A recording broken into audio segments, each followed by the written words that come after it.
Okay, we now begin our 8-minute rebuttals. Dr. Craig, anytime you're ready. Timer begin when you start speaking.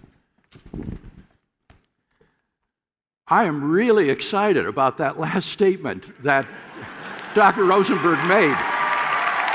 Honestly, Dr. Rosenberg, if you were to read the work of people like Alvin Plantinga, Peter Van Inwagen, and others on this problem of evil, you would know that hardly anyone today defends the logical version of the problem of evil because the atheist simply hasn't been able to shoulder the burden of proof required to put it through.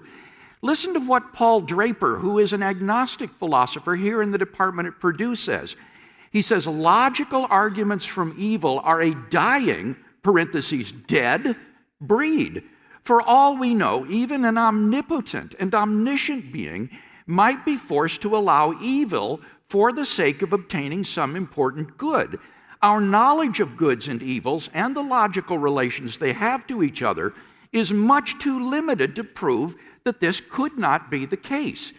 In particular, the atheist assumes that if God is all-powerful, he can create just any world that he wants. And that's not necessarily true. If God wills to create free creatures, then he can't guarantee they'll always do what is right. It's logically impossible to make someone freely do something. So God's being all-powerful doesn't mean he can do the logically impossible. So the atheist would have to prove there's a world of free creatures which God could create, which has as much good as this world, but without as much evil. How could he possibly prove that? That's pure speculation. What about the other premise, that if God is all good, then he would create a world without evil? Well, the problem here is that we are assuming that God's purpose is just to make us happy in this life. But on the Christian view, that's false. The purpose of life is not worldly happiness as such, but rather the knowledge of God. And there may be many evils that occur in this lifetime that are utterly pointless with respect to producing worldly happiness, but they may not be pointless with respect to producing a knowledge of God and salvation and eternal life. It's possible that only in a world that is suffused with natural and moral evil, that the optimal number of people would come to know God freely, find salvation and eternal life.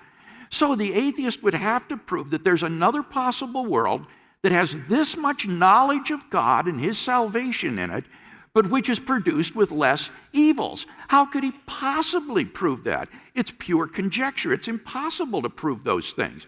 And that's why the logical version of the problem of evil has been widely abandoned. Peter Van Inwagen, professor of philosophy at Notre Dame, says it used to be held that evil was incompatible with the existence of God, that no possible world contained both God and evil. So far as I am able to tell, this thesis is no longer defended. So, Dr. Rosenberg, I want to invite you to think about becoming a theist tonight, because the main obstacle that you've presented need not be an obstacle for you anymore. Now, what about the positive arguments that I offered for God's existence? The first one was why anything at all exists, and there's been no response in tonight's debate to this first argument. You can't just say the universe exists without an explanation if it's contingent. If it's contingent, as Dr. Rosenberg says in his book, there could have been nothing. So why is there something rather than nothing? The theist has an explanation, but the atheist, by his own admission, has no explanation. What about the problem of the origin of the universe? I showed that it's no avail to appeal to quantum mechanics, because in quantum mechanics, things don't come into being from non-being, from nothing. They come out of the energy in the vacuum. But for the universe to come into being, it would have to come from literally nothing, because the beginning of the universe is the beginning of all matter and energy and space and time. Again, theism has an explanation for how the universe came into being, but atheism is impotent in this regard. The applicability of mathematics. All Dr. Rosenberg could say is there are various alternative mathematics like non-Euclidean geometries. That doesn't go 1 inch toward explaining why our physical universe is structured on this incredibly complex mathematical structure and foundation. Again, the theist has an easy explanation. God constructed the universe on this mathematical structure. The naturalist is at a loss to explain it. What about the fine-tuning of the universe? I explained the disastrous results that would ensue if the universe were not fine-tuned, and I also explained why you can't dismiss this problem by the multiverse hypothesis, and there's been no response to that.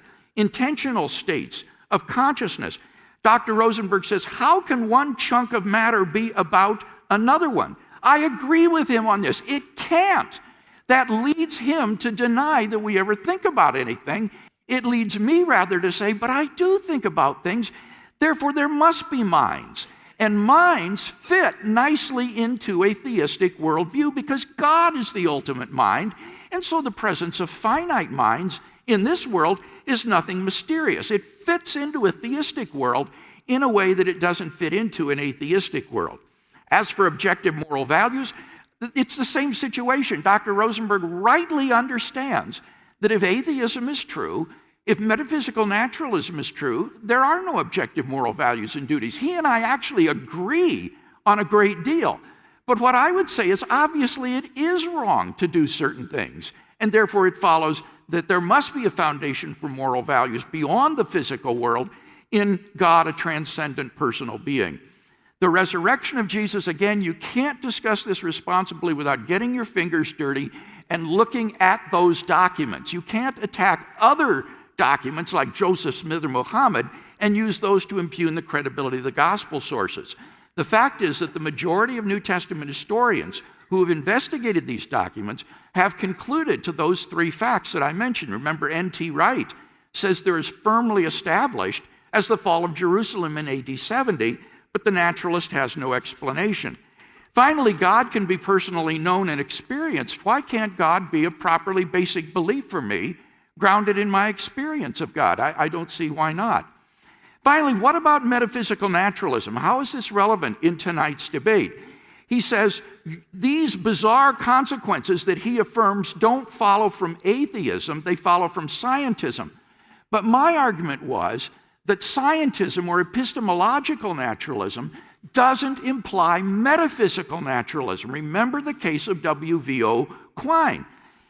But if God does not exist, then I think metaphysical naturalism is true. Metaphysical naturalism doesn't follow from epistemological naturalism, but it does follow from atheism. The most plausible form of atheism is, I think, metaphysical naturalism, but there are all those absurd consequences that result from that I described. He bites the bullet and affirms these bizarre consequences. Why not step back and say, no, this is crazy. This is not the world we live in. Ours must be a theistic world. If his only obstacle is the logical problem of evil, then that obstacle has now been removed. And Dr. Rosenberg should find himself free to embrace joyfully the existence of God as the answer to these deep questions.